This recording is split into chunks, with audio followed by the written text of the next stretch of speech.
Hi guys, എൻ്റെ അടുത്ത് കുറേ ആൾക്കാർ മെസ്സേജ് അയച്ചു പറഞ്ഞ് വാക്വം ചെയ്ത് കഴിഞ്ഞാൽ വേസ്റ്റ് കുറയൂലെന്ന്. ഞാനത് പ്രൂവ് ചെയ്യാൻ വേണ്ടിയിട്ടാണ്. ഞാൻ എൻ്റെ ഡയറ്റ് സ്റ്റാർട്ട് ചെയ്യണത് മാർച്ച് 28 ആണ്. ഇപ്പോൾ 5 മാസം കഴിഞ്ഞ്. ഓക്കെ, ഞാൻ എൻ്റെ ഇത് സ്റ്റാർട്ട് ചെയ്യേണ്ട സമയത്ത് എൻ്റെ വേസ്റ്റ് ലൈൻ 34 ആയിരുന്നു. ഇപ്പം എൻ്റെ വേസ്റ്റ് എത്രയെന്ന് അറിയാമോ? ഒന്ന് ഗസ് ചെയ്യാൻ പറ്റുമോ? 28 ആയിട്ടുണ്ട് ഞാൻ. കാരണം എന്ന് വെച്ചാൽ ഞാൻ കണ്ടിന്യൂസ് ആയിട്ട് വാക്വം ചെയ്യുന്നതുകൊണ്ട് ഭയങ്കര ഹെൽപ്ഫുള്ളാണ് എനിക്കത്. എൻ്റെ സ്റ്റൊമക്ക് ശരിക്കും ഉള്ളിലോട്ട് വലിഞ്ഞിട്ടുണ്ട്.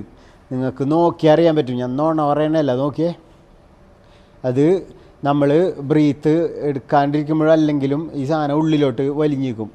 ഞാൻ അന്ന് പറഞ്ഞിട്ടുണ്ട്, ഞാൻ കഴിഞ്ഞ വീഡിയോയിൽ പറഞ്ഞിട്ടുണ്ടായിരുന്നു, നമ്മുടെ റെക്ടസ് അബ്ഡോമിൻസ് എന്ന് പറയുന്നത് ഈ പുറത്തെ ലെയറാണ്.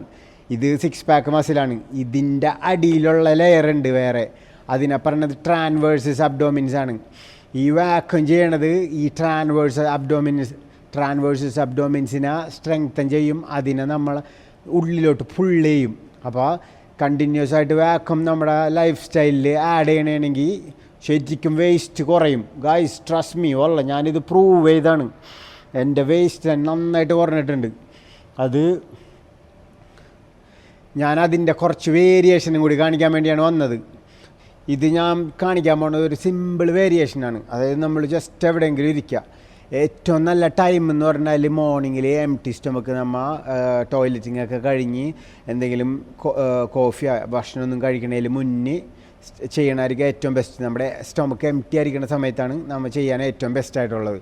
ഓക്കെ, എവിടെയെങ്കിലും ഇരുന്നിട്ട് നമുക്ക് കൈ ഹോൾഡ് ചെയ്ത് സപ്പോർട്ട് ചെയ്ത് നോക്കാം. നമുക്ക് ഇങ്ങനെ ചെയ്യാം, അല്ലെങ്കിൽ നമ്മൾ ഇങ്ങനെ ലേ ഡൗൺ ചെയ്തിട്ട് ഇങ്ങനെ ബാക്കിൽ എവിടെയെങ്കിലും സപ്പോർട്ട് ചെയ്തിട്ട് നമുക്ക് ചെയ്യാം.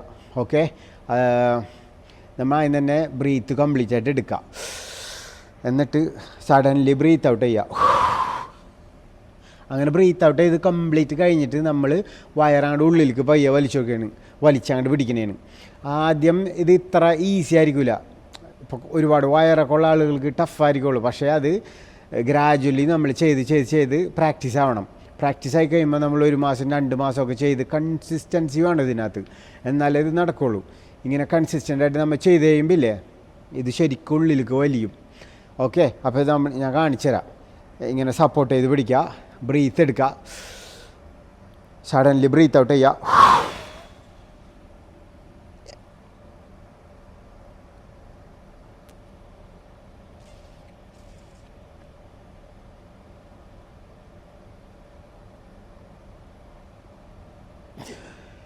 എന്നിട്ട് ബ്രീത്ത് നോർമൽ എടുക്കുക. ഒരു കുറച്ച് 2-3 പ്രാവശ്യം ബ്രീത്ത് നോർമൽ എടുക്കുക, റിക്കവർ ചെയ്യുക, എന്നിട്ട് രണ്ടാമത് എടുക്കുക. അങ്ങനെ ഒരു 10 to 15 ടൈംസ് ചെയ്താൽ മതി.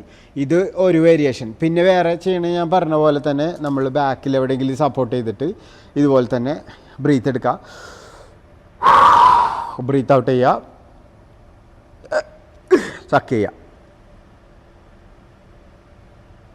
ഓക്കെ, അത് രണ്ടാമത്തെ വേരിയേഷൻ. പിന്നെ നമുക്ക് ചെയ്യാൻ പറ്റണമെന്ന് വെച്ചാൽ ലേ ഡൗൺ ചെയ്തിട്ട് എവിടെയെങ്കിലും കിടന്നിട്ട് ചെയ്യണ സിമ്പിളായിട്ടുള്ള വേരിയേഷനാണ്. ഞാൻ കാണിച്ചു തരാം. ഓക്കെ, ഫ്ലോറിൽ എവിടെയെങ്കിലും കിടക്കുക, കാല് ഇതുപോലെ ലിഫ്റ്റ് ചെയ്ത് വെക്കാം. ഓക്കെ, ലിഫ്റ്റ് ചെയ്ത് വെച്ചിട്ട് നമ്മുടെ കൈ താഴ്ത്ത് സപ്പോർട്ട് ചെയ്ത് വെക്കാം. ഓക്കെ, എന്നിട്ട് ബ്രീത്ത് എടുക്കുക, സഡൻലി ബ്രീത്ത് ഔട്ട് ചെയ്യുക, എന്നിട്ട് സക്ക് ചെയ്താണ്ട് പിടിക്കുക.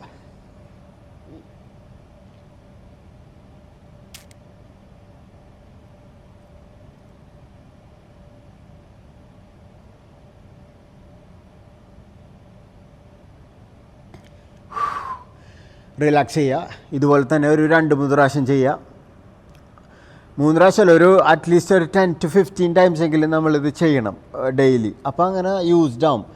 ഇങ്ങനെ ചെയ്തുകൊണ്ടിരിക്കുമ്പോൾ തന്നെ നമ്മുടെ ഗ്യാസൊക്കെ നമുക്ക് പുറത്തേക്ക് പോവും. പിന്നെ നമുക്ക് കുറച്ചും കൂടി കൺട്രോൾ കിട്ടും. അതുപോലെ ഒരു 2-3 പ്രാവശ്യം 2-3 മാസം ചെയ്യുമ്പോൾ തന്നെ നമുക്ക് നല്ല ഡിഫറൻസ് തോന്നും. Okay guys.